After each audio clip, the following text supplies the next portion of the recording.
The House will be in order. The chair lays before the House communications from the Speaker.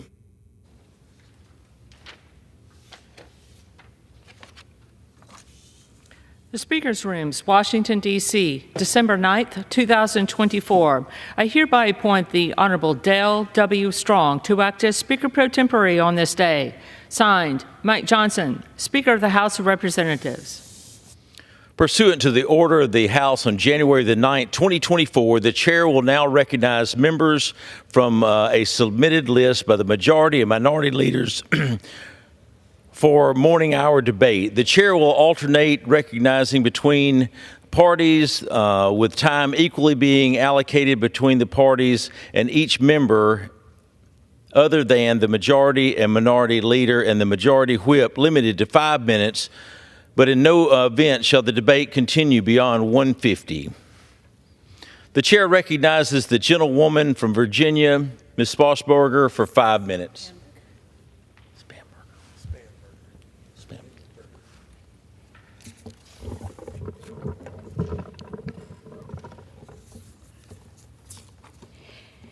Mr. Speaker, I rise today to thank the people of Virginia's 7th District. The greatest honor of my life has been to serve you in the U.S. House of Representatives. For these 3 terms, I've had the privilege of representing a cross-section of what makes this extraordinary country, the United States of America, the greatest in the world. I've spoken with hardworking families going through their proudest days or their darkest moments. I've met with brilliant entrepreneurs who are not only pursuing their own dreams, but making sure their employees can succeed.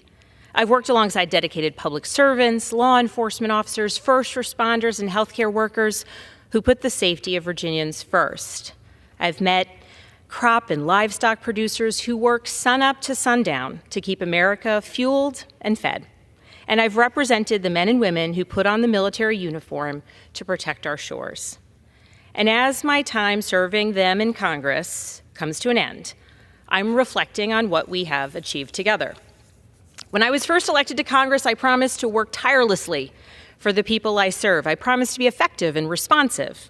And in response to Virginia's seniors struggling to afford their medication, I voted to lower prescription drug costs for Medicare beneficiaries. In response to the fentanyl crisis, I've worked with both parties to strengthen America's investment in prevention, treatment, and recovery programs. And both former President Trump and President Biden have signed into law the bills that I have led to crack down on fentanyl trafficking. And to fix our crumbling infrastructure, I've helped negotiate and voted to pass the bipartisan infrastructure law, which has already delivered more than $10 billion of investment to Virginia. In response to the threats from America's adversaries, I led efforts that were signed into law to build a nationwide 5G strategy and hold cyber criminals accountable. And I made clear that I will always stand up for the role of U.S. global leadership. In response to the threat of climate change, I brought farmers, producers, conservation groups, and Fortune 500 companies to the table. We got bipartisan legislation signed into law that will not only help protect our natural resources, but will help protect the bottom line of Virginia's producers. After we heard from retired police officers struggling to get their benefits, we closed a loophole that was stopping them from getting the retirement that they had deserved.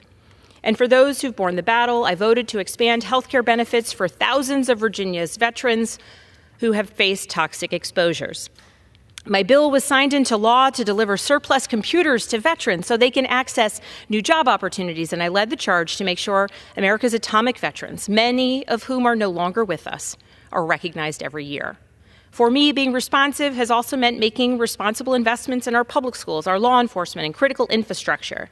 And my office has secured more than $42 million that went directly to 40 projects across the 7th District. And I want to thank our local leaders for working with my team to realize these investments. But we've also focused on delivering for individual constituents. And since 2019, my office has returned nearly $50 million to Virginians who've had challenges with the federal agency. Their seniors helping to pay bills, their veterans who finally secured the VA benefits they'd earned, their Virginia businesses who needed to cut through red tape. And along the way, we have proved that we could do all of this by bringing people together. I'm honored to be ranked the most bipartisan member of Congress from Virginia. It's not a talking point, but it's because that's how we make sure we achieve progress across the long haul. That's how we get things done. And we can get things done without sacrificing our principles or what makes us who we are. And in office, I've endeavored to be responsive, transparent, and accountable because that's at the very heart of what I believe is a responsibility of every member of Congress. And in this role, I believe that trust is earned, and I promise that I have never taken this trust for granted. And so today, I want to thank those who have also made it possible for me to serve in this role. I want to thank the love of my life, my husband Adam, for being my biggest supporter and someone who's made it possible for me to serve the people of Virginia's 7th District every day. I want to thank my daughters, Claire, Charlotte, and Catherine, for seeing that every effort I take in the political space is with them, their future, and the future of their peers in Virginia and beyond at the center of all I do. I want to thank my parents. I'm the daughter of Martin Davis, a law enforcement officer, retired, and Eileen Davis, a nurse. They taught me service, and they taught me that a life committed to helping others is one that every person can find value and dignity in. I want to thank my sisters, Hillary and Meredith, who are and always have been my best friends, my greatest supporters, and the two who remind me consistently who I am. I want to thank my parents-in-law, my brothers and sisters-in-law, my nieces, my nephews, my aunts, my uncles, my cousins, my late grandparents, everyone who had a part in making me who I am. And I also want to thank every single member of the Virginia 7th District team. They're extraordinary people who have used their times, their talents, their tenacity to deliver results for the people of Virginia. I believe in them. You made people believe in what is possible with good governance. I'm grateful for you. I'm grateful for your service. And I am so grateful for the privilege to have served the people of Virginia's 7th District. Mr. Speaker, I yield back. The chair recognizes the gentleman from Pennsylvania, Mr. Joyce, for 5 minutes. Mr. Speaker, I rise to address the House and ask unanimous consent to revise and extend my remarks. Without objection.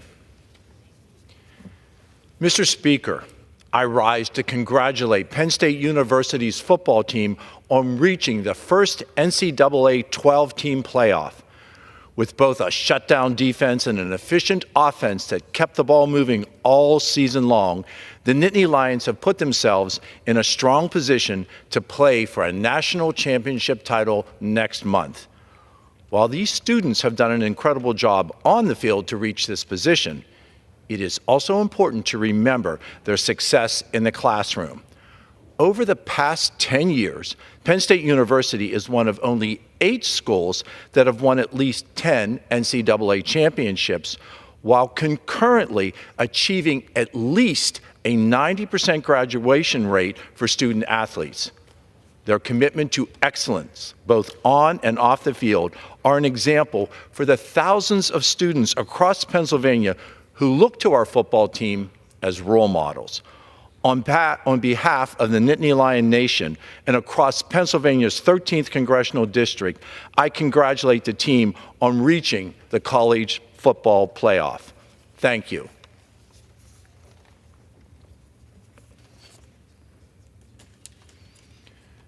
Mr. Speaker, today I rise to remember the life of a friend, Gary Washington.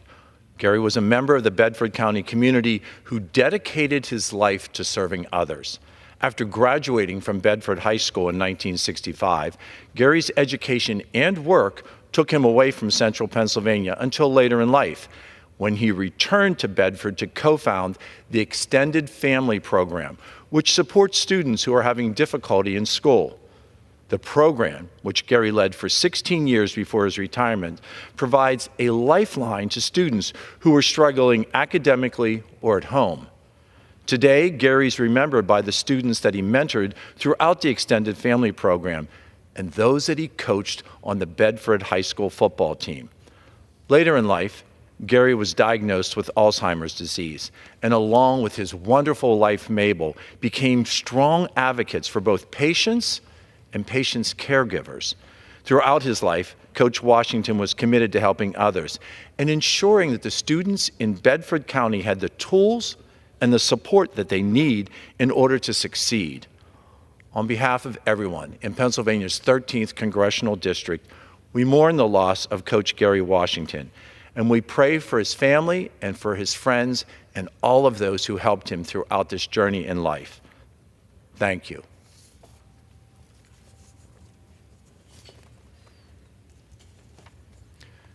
Mr. Speaker, this week we commemorate both the 83rd anniversary of the attack at Pearl Harbor and the 80th anniversary of the Battle of the Bulge. We are reminded of the incredible bravery and sacrifice made by our service members. The highest decoration that our nation can bestow upon those who serve in uniform is the Congressional Medal of Honor for acts of bravery at the risk of life above and beyond the call of duty. This week, we have the chance to honor the soldiers, the sailors, the airmen, the Marines, and the Coast Guardsmen who have received the Medal of Honor by designating U.S. State Route 20 as the National Medal of Honor Highway. Stretching from Massachusetts Bay to the Oregon coastline, historic Route 20 is the longest highway in this great country. And it is fitting that this road be designated to honor the 3,516 Medal of Honor recipients who have fought to keep our nation safe and our nation free. I urge all of my colleagues to support this important legislation to honor those service members. Thank you, Mr. Speaker, and I yield. The chair recognizes the gentleman from Connecticut, Mr. Courtney, for 5 minutes. Thank you, Mr. Speaker. Mr. Speaker, I rise today in strong support of a bill that the House will be voting on this week, H.R. 8753, which directs the U.S. Postal Service to designate a single, unique zip code for certain communities. H.R. 8753 will provide long overdue relief to 45 mostly small towns in 13 states from Connecticut to California by fixing a chaotic situation where the residents' zip codes are hopelessly carved up in a hodgepodge that results in lost mail, delayed mail, and wrong deliveries. One of the towns included in H.R. 8753's list is the small town of Scotland, Connecticut, located in the heart of eastern Connecticut, which I have the great privilege to represent. Scotland is the quintessential historic New England small town with a population of 1,576 people. It may be small, but its history is rich. One of the signers of the Declaration of Independence, Samuel Huntington, was born in his family's home located in Scotland, and today it is a significant part of the Rochambeau National History Trail, which was the route that the American Continental Army, under the leadership of George Washington and Jean-Baptiste Rochambeau, marched in 1781 from Newport, Rhode Island to Yorktown, Virginia, where the Battle of Yorktown took place, and the small army of colonists defeated the greatest military power of the British Empire. Today, in 2024, it is a town that the U.S. Postal Service has assigned 5.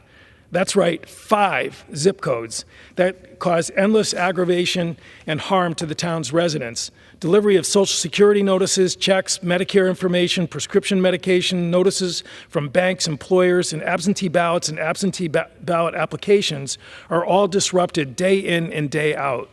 Town leaders in my office have tried, along with Senator Chris Murphy, to get this ridiculous, almost Monty Python-esque absurdity resolved for many years with the Postal Service to no avail.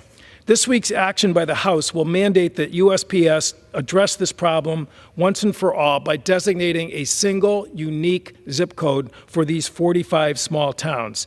Mr. Speaker, this vote has been a long time in coming. I want to recognize the town's first selectman, Mr. Dana Barrows, and his predecessor, Mr. Gary Greenberg, who have diligently raised this issue along with the town postmasters with the Postal Service for many years, laying out the real-life consequences of fragmenting this small community and essentially disconnecting it to the vital service that the residents require. This week, the House can help Scotland, as well as 44 other similarly situated towns, by passing 8753. The bill was reported out of the House Oversight and Government Reform Committee unanimously, has strong bipartisan support. I urge my colleagues to support this measure, send it to the Senate for swift passage and to the President's desk. The hardworking, tax-paying citizens of these towns deserve to get the same level of postal service as every other community. I yield back the balance of my time. The chair recognizes the gentleman from Massachusetts, Mr. McGovern, for 5 minutes. The chair recognizes the gentleman from Pennsylvania, Mr. Thompson, for 5 minutes. Well, thank you, Mr. Speaker. Mr. Speaker, I rise today to recognize a very special tradition taking place this Saturday, December 14th. Every year on the third Saturday of December, thousands of volunteers set out in a coordinated wreath-laying ceremony across the country and around the world. This ceremony is known as National Wreath Across America Day. In 1992, Morrell Worcester from Harrington, Maine, noticed he had an abundance of holiday wreaths and decided to take the opportunity to honor our country's fallen soldiers. After contacting his senator, arrangements were made for the wreaths to be placed at Arlington in an older section of the cemetery. This tradition would quietly continue until 2005, when a photo of the tombstones decorated with wreaths covered with snow went viral. From there, this quiet annual tribute to remember those who have made the ultimate sacrifice transformed into a mission to remember, honor, and teach. Since the viral photo, Wreaths Across America continues to grow. This Saturday, volunteers will lay wreaths at more than 2,500 locations in the United States, abroad and at sea. This simple gesture is a way for us all to express our appreciation during the holiday season. Wreaths Across America is built on three guiding principles: remember, honor, and teach. Each of these principles carries profound meaning, reminding us all of our responsibility to those who have given everything in defense of our freedoms. First, we remember our fallen heroes. Every name engraved on a headstone represents a life, a story of courage, dedication, and love for our great nation. By laying a wreath at their final resting place, we say their name aloud, ensuring that they are never forgotten. It's a simple yet powerful act, reminding us that freedom is not free. It is paid for by the men and women who answer the call of duty. Second, we honor those who wear or have worn the uniform. Honoring our veterans is not limited to one day or one ceremony. It is a commitment we carry out throughout the year. We honor the courage of those who stood watch over our nation, often in face of incredible challenges. We also honor their families who shared in their sacrifices and carried the weight of their absences. And finally, we teach the next generation. Wreaths Across America encourage us to pass these lessons on to the next generation. When we bring young people to participate, whether it's laying wreaths or hearing stories of service, we ensure that the values of duty, courage, and sacrifice are instilled in future leaders. These moments of connection are how we keep the memory of our veterans alive and ensure their contributions are not lost to time. This past Saturday, what has become known as the country's longest Veterans Parade, Wreaths Across America, annual Escort to Arlington, kicked off. Annual Escort to Arlington, the official route will travel down the East Coast, stopping at schools, memorials, and other locations along the way to spread and remember the fallen, honor those that served, and teach the next generation the value of freedom. Stops with public events will be held in Maine, Massachusetts, Rhode Island, Connecticut, New York, New Jersey, Pennsylvania, Delaware, and Washington, D.C., before arriving at Arlington National Cemetery on the morning of Saturday, December 14th, National Wreaths Across America Day. This pilgrimage to Arlington National Cemetery represents the very best of our nation. More than 2,500 wreaths will be hauled by tractor trailers to their destination. Mr. Speaker, our veterans remind us that our freedom is not guaranteed, but is paid for by our dedicated service members. This small gesture is one of the ways we can thank them for their service. I would also like to recognize the many organizers, volunteers, and participants who make Wreaths Across America possible. Their dedication ensures that hundreds of thousands of veterans are remembered with dignity and respect. If you're interested in volunteering, please visit wreathsacrossamerica.org. Thank you, Mr. Speaker, and I yield back the balance of my time. The chair recognizes the gentleman from Massachusetts, Mr. McGovern, for 5 minutes. Mr. Speaker, I rise today to speak about Sudan, where people are suffering the worst humanitarian crisis in the world. Yet Sudan is all but invisible.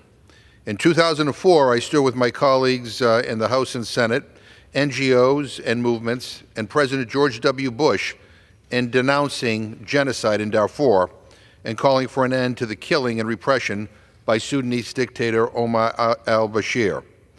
In April of 2019, I celebrated the courage of the Sudanese people who overthrew Bashir in a nonviolent mass movement. I supported their aspirations to create a new democratic civilian government. Their hopes were frustrated in October 2021 when 2 generals carried out a military coup against the transitional government. Then, in April 2023, those 2 generals, one in charge of the Sudanese Armed Forces, the SAF, and the other in charge of the Rapid Support Forces, the RSF, turned on one another in a power struggle that has laid waste to Sudan. Both sides have been accused of carrying out war crimes, and the RSF has been accused of atrocities that might rise to the level of genocide in Darfur. The U.S. must use all of its leverage and every tool and mechanism available to ostracize these warlords and those who provide them with funds, military aid, and supplies. Yet, after 19 months of carnage, we have failed to do so. Meanwhile, the Sudanese people are being killed, tortured, raped, and starved. They believe that the world has forgotten them. Some 26 million people need food assistance. Close to 10 million people have been classified as on the cusp of famine or already in its grip. The number of deaths by malnutrition is rising.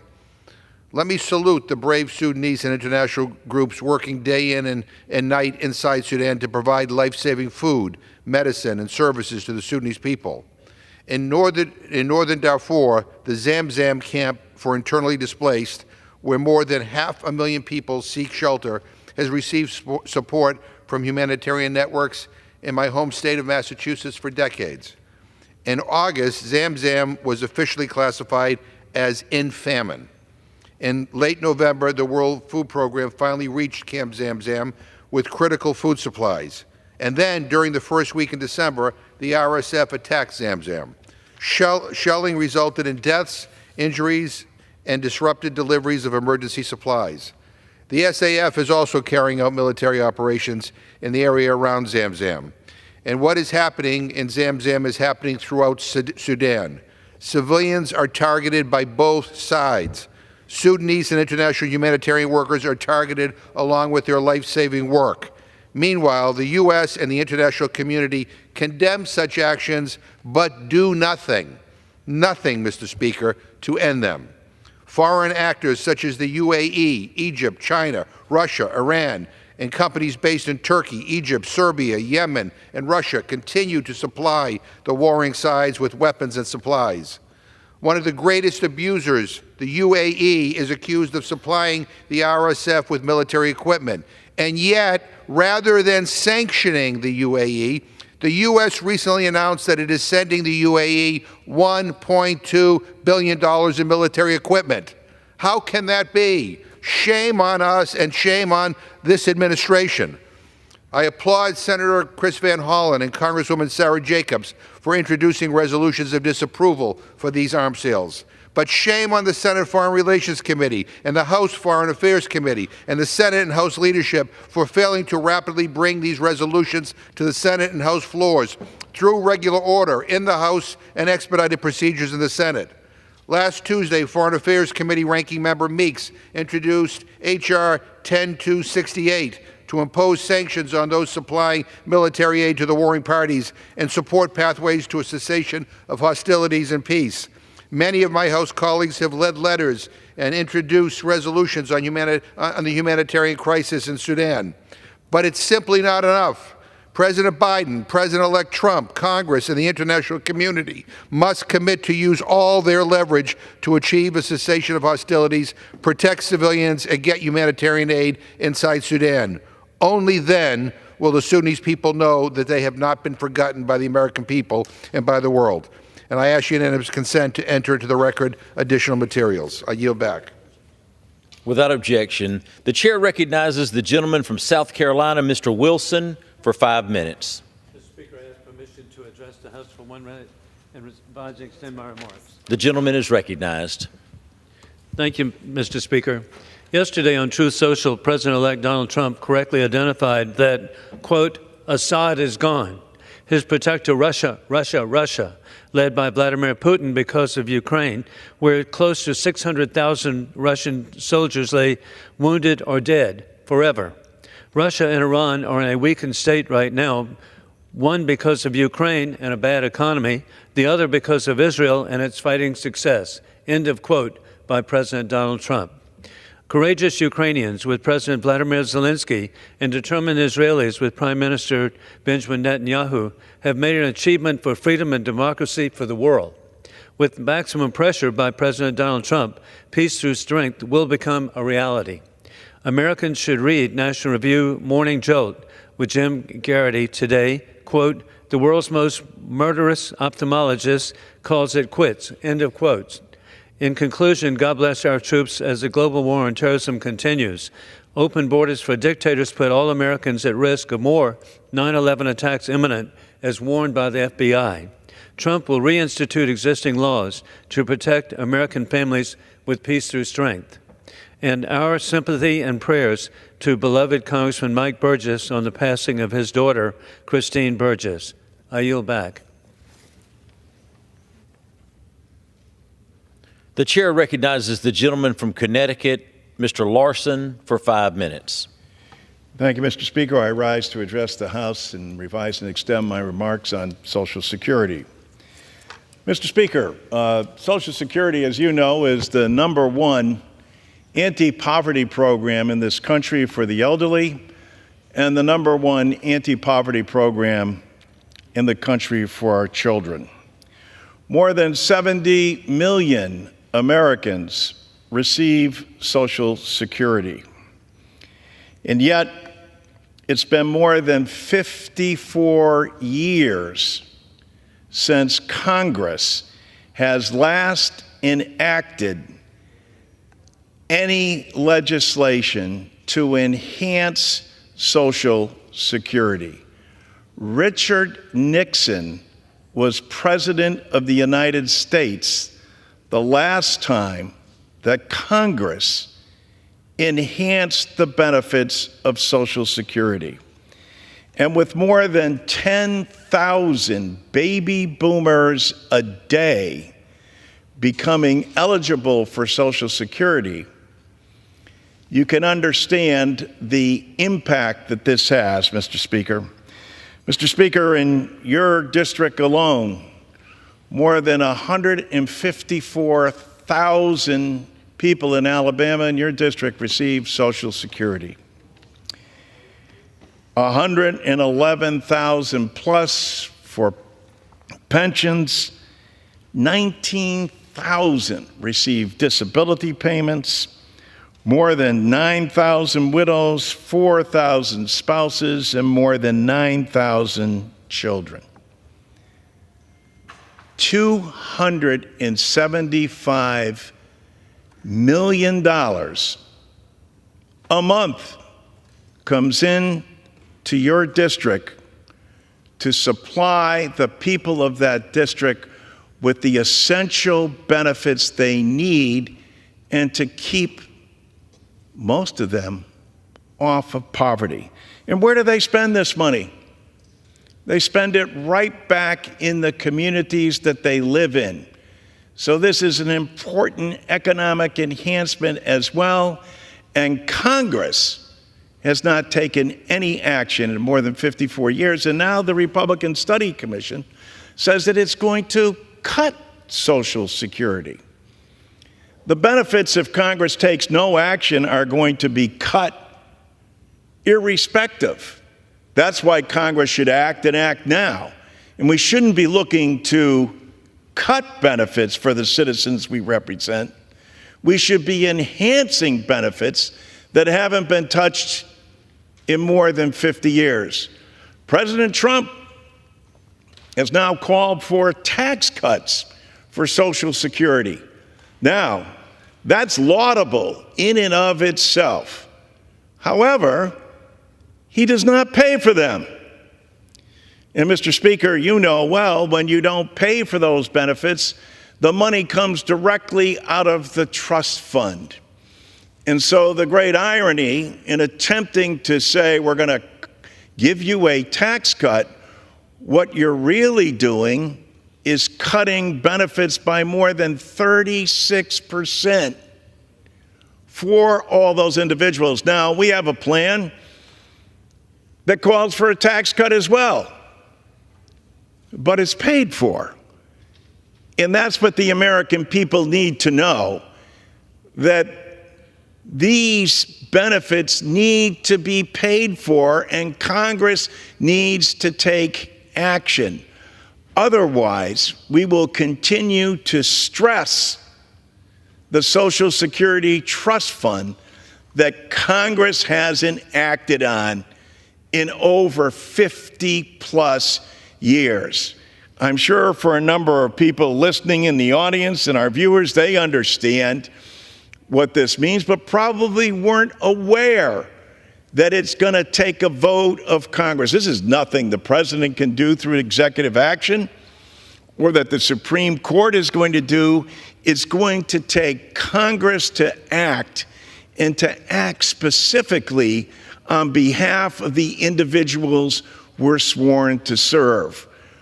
By passing a tax cut that's not paid for, what you're really doing is cutting benefits for all recipients, including those who will receive the tax cut. So even though they may get some temporary relief, long-term, the program will be impacted. Meanwhile, people like Elon Musk pay nothing into a system that desperately needs the help of Congress. I yield back my time. The chair recognizes the gentleman from California, Mr. LaMalfa, for 5 minutes. Thank you, Mr. Speaker. Securing our southern border still remains one of our most urgent and pressing challenges facing our country. House Republicans are taking decisive action with the National Defense Authorization Act will be taking up soon. A bill that not only strengthens our military, but directly addresses the border crisis. A cornerstone of this plan is the authorization of National Guard deployments to the southern border. This ensures we have the manpower to respond effectively to illegal crossings, combat the influx of dangerous drugs, and disrupt cartel operations that endanger American lives and jeopardize our national security. We are directing resources to where they're needed most, protecting the borders and safeguarding the homeland. Indeed, the cartels have been so powerful and so aggressive in what they do, it endangers many, many lives, and we've heard horrific stories about the lives that have been taken and the trafficking. This focused approach prioritizes the well-being of all Americans over the inefficiency typically we find in Washington. To prepare the folks that serve in our military, this bill will help them with that. This bill makes significant improvements in housing, boosts pay, shortens the health care wait times. If you've dealt with VA on that, which we do often, our soldiers should not have to, or our retired soldiers should not have to do such horrific things to get the care they need through a VA or with Veterans Choice through any local entity. It even enhances child care options for military families. So legislation also eliminates divisive policies that have no place, no business being in the Department of Defense, allowing our military to concentrate solely on readiness and morale within the military. This renewed focus ensures that our forces are prepared to succeed in tackling challenges like the border crisis. House Republicans are delivering a comprehensive defense bill that prioritizes border security, improves the conditions for service members, and eliminates wasteful spending. So more locally in my district in Northern California, part of the effort will be to set up the new mission of collaborative combat aircraft at Beale Air Force Base. These drone wingmen will make our existing aircraft more lethal, as well as protecting the manned aircraft by having these drone vehicles available to be part of a flight that makes less emphasis and less risk for manned aircraft. It can extend the fight longer and farther and engage many more targets with this drone technology. So this year's NDAA invests more money into this new drone technology.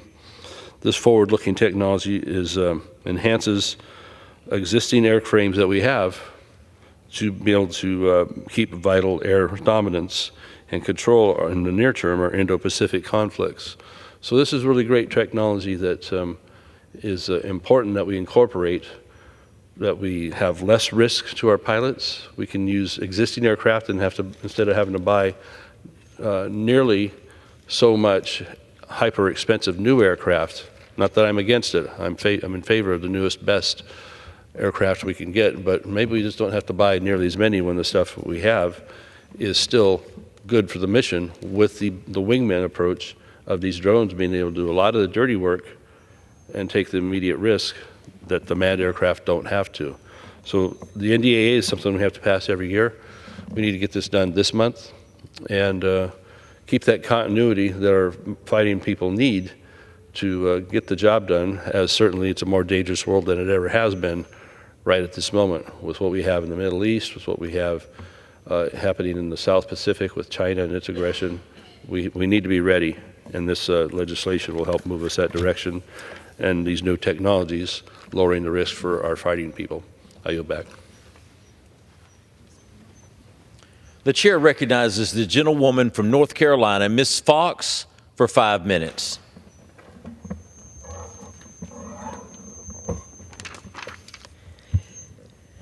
Thank you, Mr. Speaker. Mr. Speaker, I rise to recognize Congresswoman Kay Granger of Texas, who will be retiring at the end of the 118th Congress. For close to 3 decades, she has represented Texas's 12th congressional district in the People's House, and she made history as the first Republican woman to represent Texas in the People's House. From her staunch support of the military to her defense of border security, Congresswoman Granger has built a reputation as a rock-ribbed conservative and someone who many look up to, especially when she chaired the House Appropriations Committee. Kay, your departure is a serious loss to the People's House. Thank you for your years of service to this great institution, to your constituents in Texas's 12th congressional district, and to the American people. May God continue to bless you and your family as you enjoy a well-deserved retirement. I yield back. Pursuant to Clause 12A, Rule 1, the chair declares the House in recess until 2 p.m. today.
The House will be in order.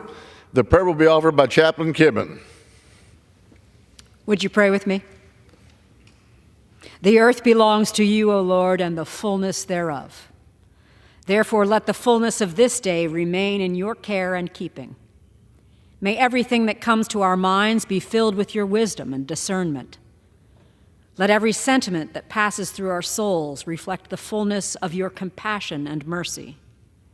In all that we do or say today, may our words and actions be fully laden with your message of love and grace for your people. We lift up our heads, our hands, and our hearts to seek your face. We lift up our heads, our hands, and our hearts to you, O God, the King of glory, that you would enter in. May your strength and might lead us in the way we should go, and may you be glorified in all that we accomplish. In your sovereign name we pray. Amen. The chair has examined the journal of the last day's proceedings and announces to the House the approval thereof. Pursuant to Clause 1 of Rule 1, the journal stands approved. The Pledge of Allegiance will be led by the gentleman from Washington, Mr. Larson. I pledge allegiance to the flag of the United States of America and to the republic for which it stands, one nation, under God, indivisible, with liberty and justice for all. The chair will now entertain requests for 1-minute speeches. For what purpose does the gentleman from Pennsylvania seek recognition? Mr. Speaker, I request unanimous consent to address the House for 1 minute and to revise and extend my remarks. The gentleman is recognized for 1 minute. Thank you, Mr. Speaker. Mr. Speaker, I rise to recognize Penn Highlands Du Bois for earning a Pathway to Excellence designation. Penn Highlands Du Bois has delivered expert care and wellness, health and wellness care to the Central Pennsylvania region for nearly 125 years. Recently, Penn Highlands Du Bois received a Pathway to Excellence designation from the American Nurses Credentialing Center. This prestigious status is a recognition held by fewer than 250 organizations nationwide and less than 25 in Pennsylvania. The Pathway to Excellence designation is awarded to healthcare systems that create a healthy working environment where nurses feel empowered and valued. To qualify for the designation, a hospital must demonstrate its commitment to the ANCC 6 pathway standards. These standards include shared decision-making, leadership, safety, quality, well-being, and professional development. The healthcare industry, particularly in rural communities, has been affected by workforce shortages. When organizations like Penn Highlands Du Bois strive to foster a better working environment, staff retention improves and the whole community benefits. Mr. Speaker, I want to congratulate Penn Highlands Du Bois on the Pathway to Excellence designation and recognize its commitment to improving workplace satisfaction. Thank you, Mr. Speaker, and I yield back the balance of my time. The gentleman yields back. For what purpose does the gentleman from California seek recognition?